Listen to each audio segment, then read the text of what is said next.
大阪、玉造にあります日本料理寺田の寺田茂です。和風食材を使ってワンランクアップのカレーを作っていきたいと思います。まず、一晩冷蔵庫に入れておいた、いりこと干し椎茸、昆布をベースに今日は作っていきたいと思います。まずおだしから、取っていきます。普段は、和食ですといりこなんか、頭と内臓を取って、仕事するわけなんですけれども、今日はカレーということでまずコクも出したい、ということもありまして、全ての頭も内臓も一つの味として、使っていきたいと思ったので、そのまま、ちょっと手軽っていうのもありますよね。その意識をして、使っていきます。今日はもうほぼ捨てずに、食材を使っていきたいと思います。で、玉ねぎなんですけど、この玉ねぎをだいたいここで皮なんか捨てますよね。じゃなくて今この剥いた皮とかを一緒のだしに使っていきたいと思います。意外とこういう野菜の皮とかのだしってうまみが出るんですよね。ただゴミになるものも味に変わるっていうので、僕はこういうだしの取り方が大好きなんですけども、でこういう人参のヘタなんかも一緒に入れていきます。で、あんまり和食では使わないんですけど、じゃあ少しニンニクの、これはチップです。ニンニクチップを、一緒に入れて煮込んでいきたいと思います。ちょっと生のまま入れるとちょっとニンニクの味がすごく勝ってしまうので、少し抑え気味でチップにした方がまとまって美味しいなという、僕の意見です。じゃがいもとか人参とかはうちはもうほんと皮ごと全て使っているように、その料理にも応じてなんですけれども、僕が農家出身っていうのもあるのかもしれないんですけど、その作る過程とかも知ってるので、全てを美味しく食べたいなと。こういうのもうちの田舎から作ったのを送ってきてもらったりして、結局こういうのは使ってるので、だからそういう皮も美味しく食べれる方法は何かいいのがあればなっていうのは常に考えてますけどね。最終的にミキサーですりつぶすので、もう切り方はもうどのように切っていただいてもいいと思います。で、玉ねぎもこういう軸なんかも取ったりしますけど、もう今回は全て使います。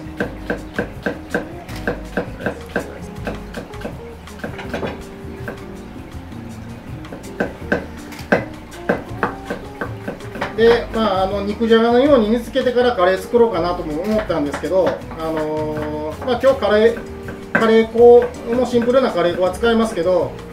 煮つけていくとちょっとやっぱり粉系を使わないといけないので、それよりも野菜のすりつぶしたとろみでカレーのとろみをつけるようなイメージの方がなんか和食っぽくて面白いんじゃないかなと思って、綺麗な人参じゃなくてなんかこう本当に無農薬で作りましたっていう野菜が私は好きです。ちょっといびつな性格の人間も好きですね。切り方としてはどのように切ってもらってもいいんですけど、ただやっぱりちょっと火の通り加減がバラバラだと困るので、もう薄かったらもう全部薄く、それなりの大きさだったらもうその大きさを合わせるっていうことは意識してもらった方がいいかもしれませんね。まず玉ねぎから入れていきます。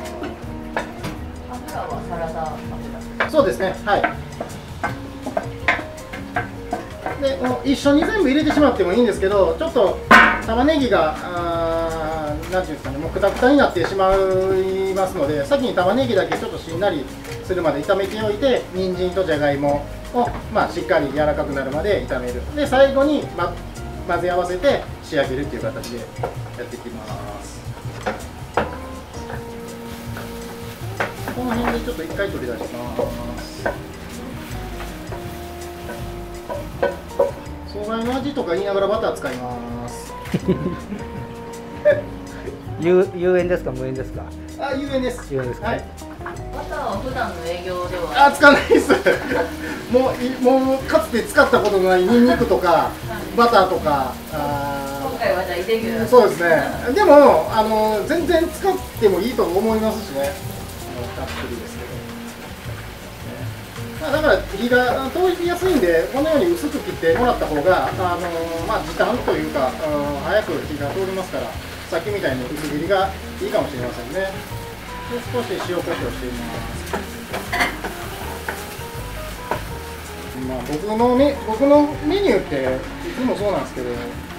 あ、これやったら作れるわっていうところを目指しますから、はい、まあ和食界の平野レムさんで思ってもらったらそうですね。ちょっと透明感出てきましたね。ちょっとこんなもんでいいと思うんですけどね。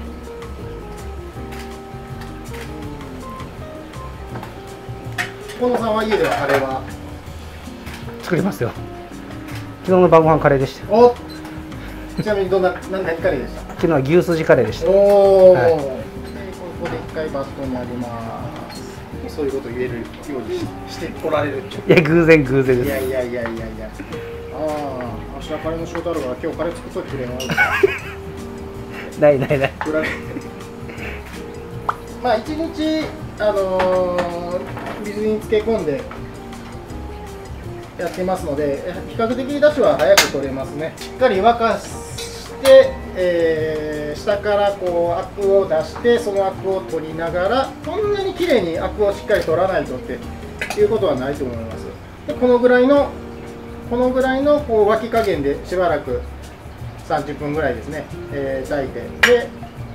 もうだいぶこういうちょっとこう琥珀色になってきたら時がまあ目安ですかね。まあ、干し椎茸は使えるかなと思うので、干し椎茸は具材に混ぜてしまおうと思います。で、まあ、あとは、まあ、僕らのお店では昆布を佃煮にしたり、こういういりこもふりかけにしたりとかして使ってるので、なるべくなんかこう食材を捨てないでほしいっていうのが私の思いです。そうします。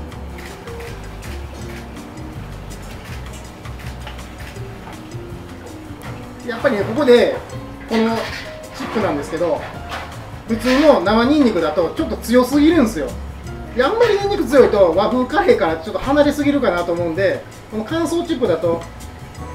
少しこう旨味が中に入って香りが抑えてるって感じがいいなと思いますね。でこの先ほどのだし柄の椎茸も刻んでいきたいと思います。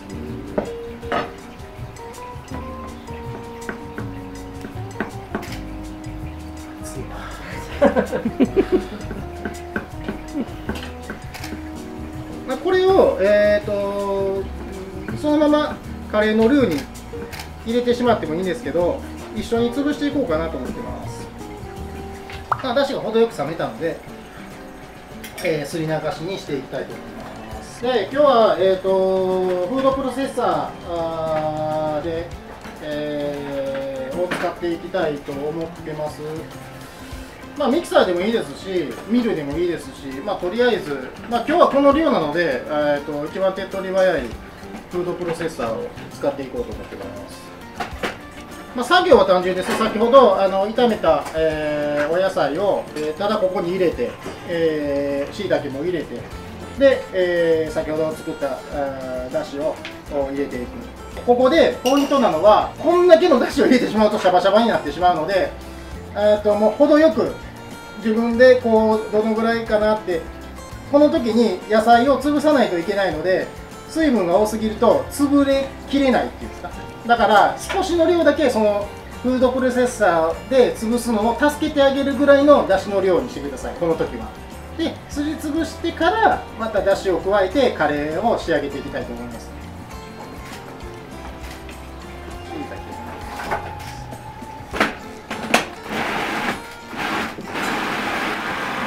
でここでただただ今ミンチ状なので、もっとこう潰していきたいっていうので、先ほど僕が言ってましただしをちょっとずつ加えていく。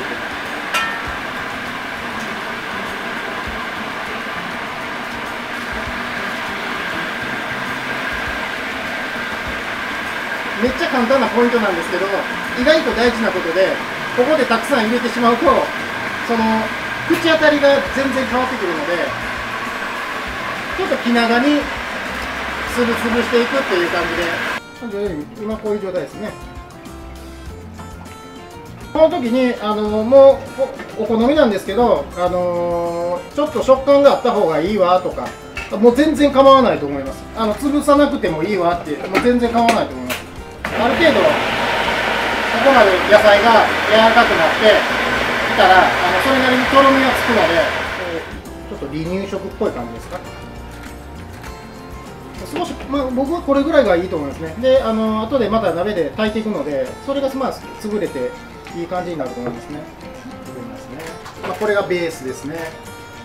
で今日の動画を見ていただいて、また作ってみようかなって思っていただいたら、ぜひまたコメント、いいねボタン、またチャンネル登録のほどよろしくお願いします。そこにまずみりんも入れていきますね。調味料で、たまり醤油、濃い口醤油。見た目はどのような役割なんですか？最初砂糖でやったんですよ。ただの甘さがちょっとどうかなと思ったので、水飴にすることで少しやっぱりとろみというか照りが出るっていうのと、なんか程よい甘さになるのが、甘さってそんなにいらないじゃないですか、ここでは。だからそんなにこうきつくない甘みで、とろみを少しつけたいなっていう考えで、水飴、いいかな。SB の缶、この今日の分量に対してこの1缶です。ご家庭で半分ぐらいやったら、おのずとこのカレーのこの量も半分にしてください。そのまま鍋に入れてもいいんですけれども、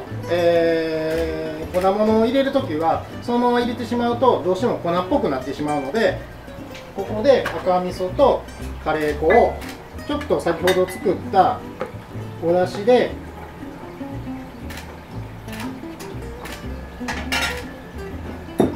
なんていうんですかね、和食でいうと濃茶みたいな、ちょっとドローっとしたペースト、ちょっと出汁入れてくれる？もうちょっと入れて。カレーペーストを作ってしまってから鍋に入れるとよく混ざり合いますので、どうぞどうぞ。もう大体ここまで来たらもう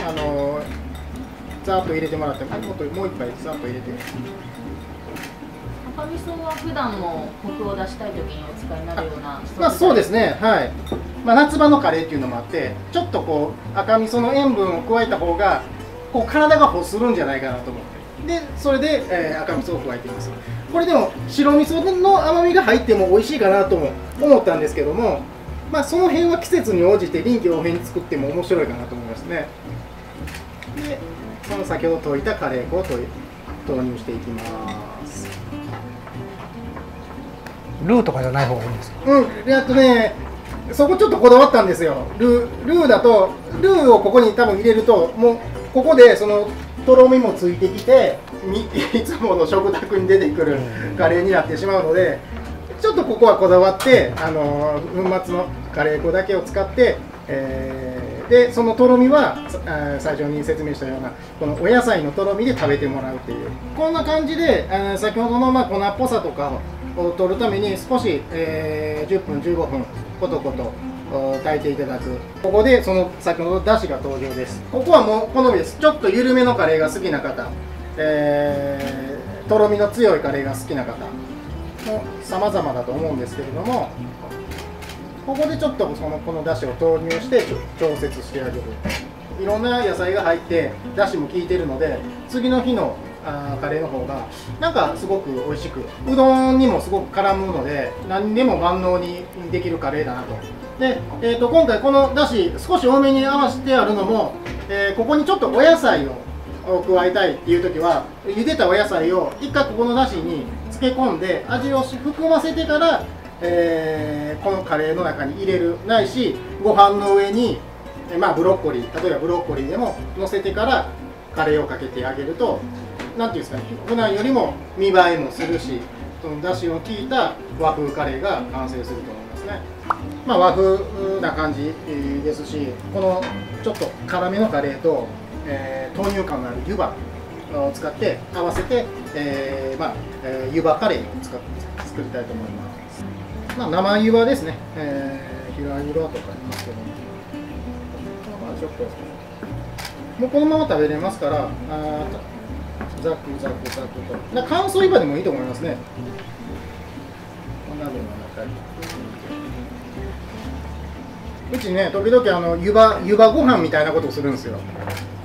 これよりもドローっとした湯葉、組み上げ湯葉っていうのをを作って炊き込みご飯の上に組み上げ湯葉を乗せて、そこにちょっとべっこうあん、ちょっと濃いめのお醤油の効いたあんをかけてこう丼のように食べてもらったりするんで、まあ、ちょっとその発想からカレー湯葉ご飯っていうのはまあ間違いなく合うやろうなと。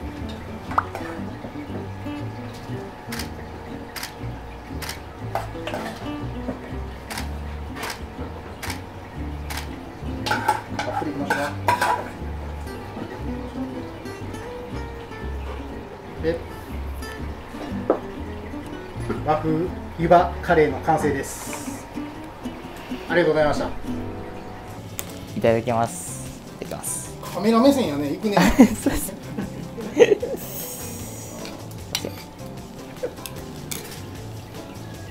うん。